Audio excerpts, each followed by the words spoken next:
Good morning， 大家好啊！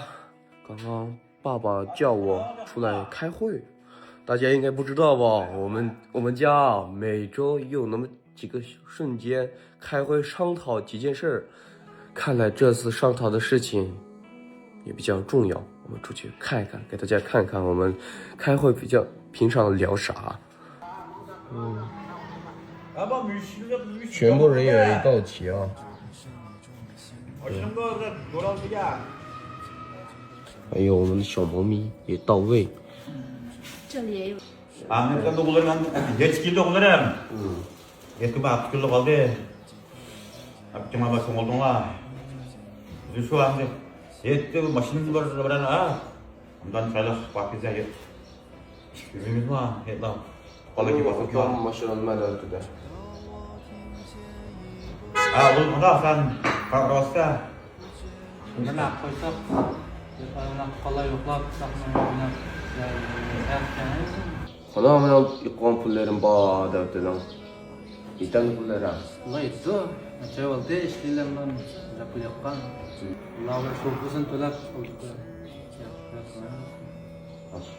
Hem de şofun tüylep ne kadar derken buldurma kaçırdı. Oğlum bu kadar yok hem de. Derkenin bosu. Şu an oldu. Bunun ne Yiyin yapalım? kep. Mama bize yerden kusan. Mesela bu şimdi. Am nampun berapa usah mau bulsul lagi bu. Jauh bu desemnya tidak. Pernah konten. Aldın telep durup. Kawan tekan. Al ne benar oldu? Ha, yetomdan yüz mah. Tamam da maşin yok adam çeli yürüyemiyorsunuz var. Lastik oldu. Yani maşin sayesinde köylümaydı. Aldın mıydı? Baş adam kawan ki başkan. Ana başın bana ala ne? Urus kolay olsak mı? Bre fiyat lay basak mı? Yeter, İstanbul'a koyalım ne kadar. Şu. Osu balam 선발나. Hem de mamırını alsam bulur değil, yok mamırını alsam olur mu maşin? Ha şu davul oluyor yaptı. Akamdan sonra kaçırayı, akamdan sonra hadi de şu anki. Yetti ama akam barda oraya ya. Sambarsa. Başın bir okası bu iki ay üstten kısa çalış kolay sokağı mısın mı ya? Bu katım akım yaptırsa. Ben yetlerden ki ağırların maşinesi çıkıp yaptırsam. Hiyayelerde ben özenlerini almayamam belki.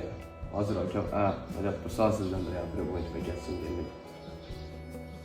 Ağırların maşinesi çıkıp dursam ma demek. Ne diyor musun rakını? Abi bırakı kim takım? Osak mı bizimizde? Kim yok almışsın mı ya?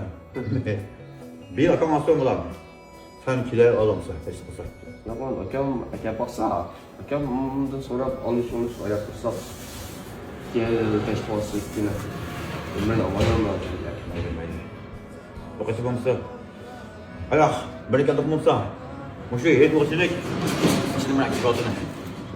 Evet, evet. Hem de derler şimdi yaparken siz akamızla çıkıp kuyrup şeyde hocam imkanı sizler.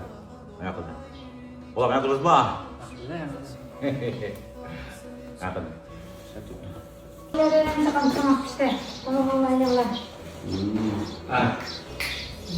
Hey, kau kan tambah lagi di sini. Tambah ini. Oh, mantap segitu ah. Vay, buna tamam antına. Baik. Koraştırla şundan mazilih bu. Çok da mantap.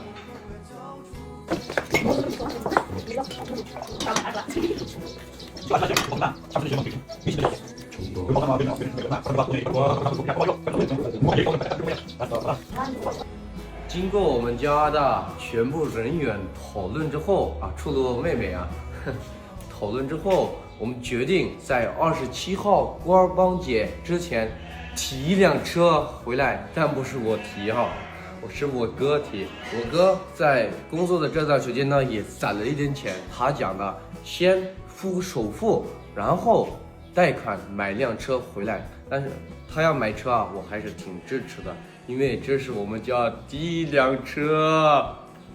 还有啊，想请教大家5、6万的家用车有什么推荐的？打在评论区。